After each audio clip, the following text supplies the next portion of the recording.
What you're about to hear may sound like just two old men talking in a barber shop. I hope you get that feeling of just two fellas talking in the barber shop about life experience and what they think they've added or what they think they've done to change the lives of their families and their friends.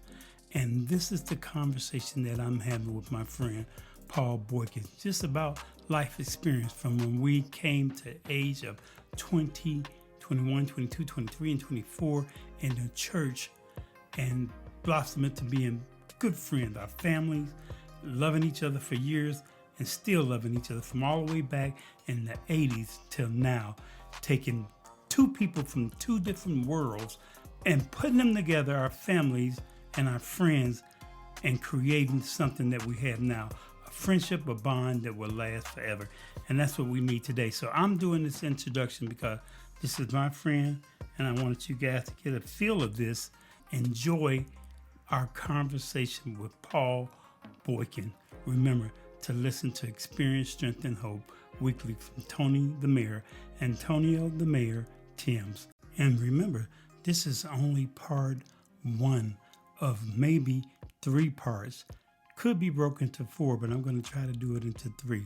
Continue to listen to us on Spotify, Anchor FM, YouTube. That's a good one to listen to us on. And you can pick it all up right there. And also on Apple Podcast. Just go to one of my pages on Facebook and look for Antonio the Mayor, Tony the Mayor Podcast, and it'll lead you right to where you need to be. And that's listening to us on Experience, Strength, and Hope. Thank you. Hope you enjoy today's show. All right, this is Antonio Timms, Tony the Mayor, and I'm with my friend of almost 30, it's been over 30 years, named Paul Boykin. But what's up, Paul? Not much, sitting here. And I can just tell people, me and Paul, we talk a lot, and we can talk for anything from politics to marriage to anything. Paul's going to tell us now, and then we'll go back and forth with it. I did a podcast that said something about men that's in their 50s and 60s. They know everything. Don't nobody know more than a 60-year-old. That's why I'm glad when I get 60. Don't nobody know more than a 60-year-old man. And I said, can't nobody drive better than a man that's like in his 50s and his 60s. Now, when he hits 70, things change. But that's when we 50 and 60, we know everything. We're the best drivers of the world. I know how to drive. I think I do. So. But this is my friend Paul, and I'm going to let Paul introduce himself and let us just talk about some of the things that we have experienced over the years. Men, fathers, mamas, boys, whatever you want to call us. Stuff. So, what's up, Paul? Nothing much. My name is Paul. Right now I'm living in Youngstown, Ohio. I used to live down in Junction City, Kansas, and that's where I met Antonio Timms. I just call him Timms. Yeah. And I think met him back like in 87 from church. We went to church together. Right. And I'm not even sure we even liked each other at first. It was more so he had a beautiful little girl.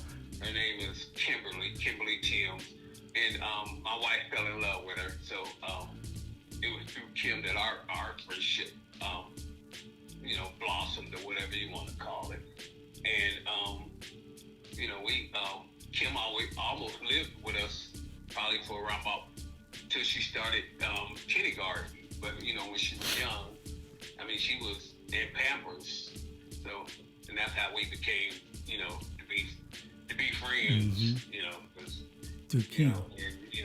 If y'all know Antonio, he I won't say he's silly. He's a comedian.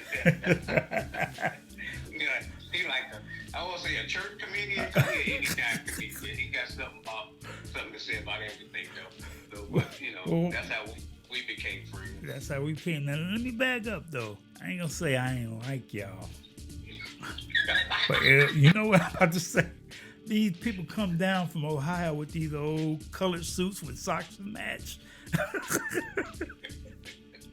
Well, we still wearing our old civil rights suits, black suit with a black skinny tie and a white shirt. where they come from with all this old flashy stuff into the church? This don't even belong in the church. They distracting us. They say. They ain't saved. Look at their shoes. They got on blue shoes, blue suit. You can't be saved wearing that. Yeah, I'm gonna tell you, coming down to Kansas was like going into a time capsule. I thought I went 10 years back coming down there. You know, the strange thing about that, when I moved down there, I feel like seriously, like I went 10 years back, like almost, you know, that was 87. Yeah. And seemed like I went back to 77. It just seemed like everything was slow. Everybody was moving slow. Everybody was, you know, it was just, I don't know if it was the church or it was the city. It seemed like everything was behind. And then moved to a total different time zone. So I went from a Eastern time zone to a Central time zone. But what I say is strange about that, because when I moved back to Ohio, they had stopped. It was like, wait a minute, I've been gone from here for almost 25 years, and you guys are, and when I say that, Tim, I mean, they hadn't, you know, they were just getting into the, you know, when they started doing stuff online, when I first got here, you couldn't even pay your water bill online. And that's, I got here in 2010, going in October of 2010. And, you know, in Kansas, they were already doing that. So when it came to computer, the digital age, electronic, they had already, you know, had started doing that when I, you know, working at Foot Locker. And, you know, we were doing everything on the computer. But then when I came up here, it was, you know, it was slow. It like they were just getting into it. And, you know, like they were 10 years behind on stuff. You know, I'm from Chicago originally. You know, when we would be here and we would go back home, we would learn things that, man, they doing, you know, it seemed like, you know, like they not doing this in Kansas, that, you know, like it just came out. Even the music, you know, you go home, you hear, because we didn't have any gospel stations down here. So when you go home, you hear the latest music. You know, we didn't have the ability to get online and find songs like they do now. And or on the internet, you somebody premiering a video or the latest style till you went home, you know. And that's how it was here, you know, as far as getting here in 1980 and things, you know. And like Paul said, we met in the church, you know, and they just took to my baby Kim. They wanted Kim. And that's how we met in the church. But who came first? Your brother-in-law and them came first, and then y'all came, right? Or am I backwards? You know, Belinda came down here first. She had, we came down here like right after Christmas of '86. Okay. She ended up staying down here. So, no. I think we all went back. But we came down here. We had driven down there again, like in February or something.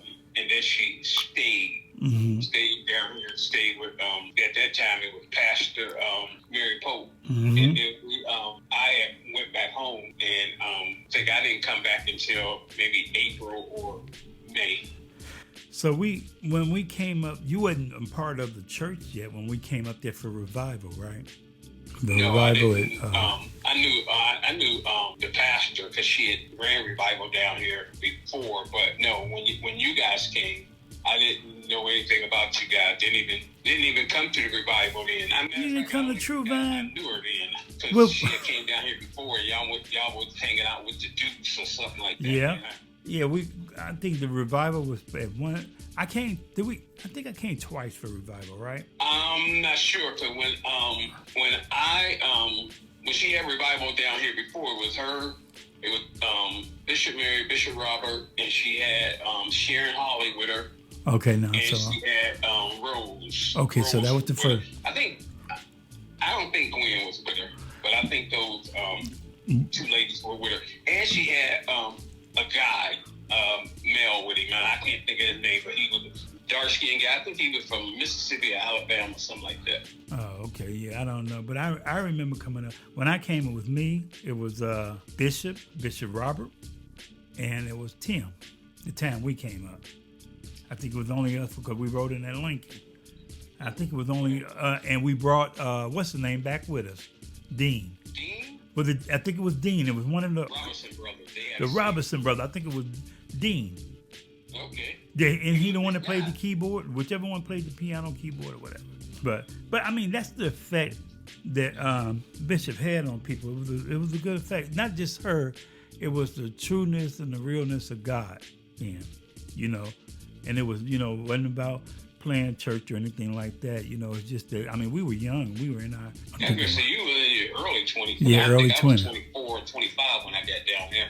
I think it was just the fact that I did everything else out there in the street, trying to be streetwise. My mother didn't raise me that way. Both of us, we got good mamas, and people call us mama's boys, whatever. I have an older sister, but I love my mama. So it was just the fact that the church was so close. Everybody was like real brothers and sisters. If one person didn't have nothing to eat, nobody had nothing to eat. You know what I'm saying? It was like if one person had something to eat, somebody else don't have something. When people got evicted or got moved out of their place, we wasn't ashamed. We would go all pile up in a car together and go help them move, even if they wasn't getting evicted. If they just had to change places, moving. It was just that closeness everybody was drawn to, and that brother and sister love that was there. And that's what I think you guys, when you came down, you guys just fell in love with the place, and at least they did at first. You was like my mama or somebody. You want to check things out first, look around. But I mean, it's had an impact on my life. The church, because it was basically a new experience for me. I grew up going to church. I wasn't, really into the church. And what I mean by that is that when I was little, we went to church, but it wasn't like I was singing in the choir or on the usher board or anything like that. We just, we were Sunday morning, 11 o'clock, as some people say. And I did that. But when I came to Kansas, it was more or less so get involved. They wanted you to be involved in the church. And so, I ushered. Yeah. And I think I was on the building fund committee, something like that. So it was, that's how you got to know everybody and got involved. I don't think anybody who came to Church Deliverance on the regular wasn't involved in, some aspect of the church. Yeah. Paul, before we move on, what about 177.77? Was that what it was? What was it, 177.73 or 177.77? You don't even remember that, do you? You remember when we was raising, you said the building fund, you remember we was raising money, how God would give you an amount that we had to pay. 177.77, something like that. Look at you, didn't forget. I thought of that the other day, man. And one more thing. What? You ain't cut an album since you did Everything's Going Down But the Word of God. You got jokes, huh? Man, I have that cassette in my desk at work, that Worked It All cassette. A young lady down here, she went to Antioch with Belinda and Reggie. And she loved that album too. She probably still has it too. I do too. So, but another thing is that in our getting to know each other, what we had in common was I had an older sister, you had an older sister, but you grew up with your mother and father to a certain age, and my mother and father never married. But I was living with him until I was, I think, 5, and for whatever reason, their relationship broke off, and we moved to a different side of town. We moved to an apartment, and it was in the Westlake project. So I grew up in the project, but I wasn't allowed to be a bad kid. Okay. Because I grew up in the project, but it was just, I don't know, how old you were when your mother and father. Right. Well, I knew for a fact that before, I didn't grow up in the projects, but you know how Chicago was. But I knew before I got into any type of, I ain't do nothing wrong until I got grown and on my own. But if I got into anything, my mother was going to deal with me. If I even tried to, before I got jumped in a gang, I was probably gonna have to get jumped in the game by my mama first. You know what I'm saying? You got to go through me. Yeah, strict. Not strict growing. Because when I'll just say back then, when a woman was raising, trying to raise her kids, she had to have a strong hand. So they didn't get out of hand, no matter where you lived at. Because any, especially with boys, any sign of weakness or any sign of, you just, being a little soft on them, boys will cut loose. So that's true. But, like I said, you have an older sister, I have older sisters, and it's just, the two of us, and so you have to watch out for each other. So it grew up like that. And another thing that we had in common that I think we found out, neither one of us know how to play basketball. Ain't that the truth? To this day. I cannot do no layup. I don't know what it is. Boy, I forgot all about that, man. But I know I can't play.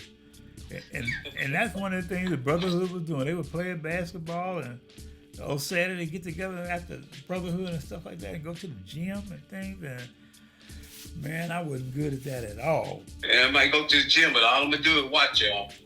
I remember, Paul, when we moved to a new neighborhood in Chicago, and it was really nice. But I remember the playground when I got to 7th grade, 7th and 8th grade.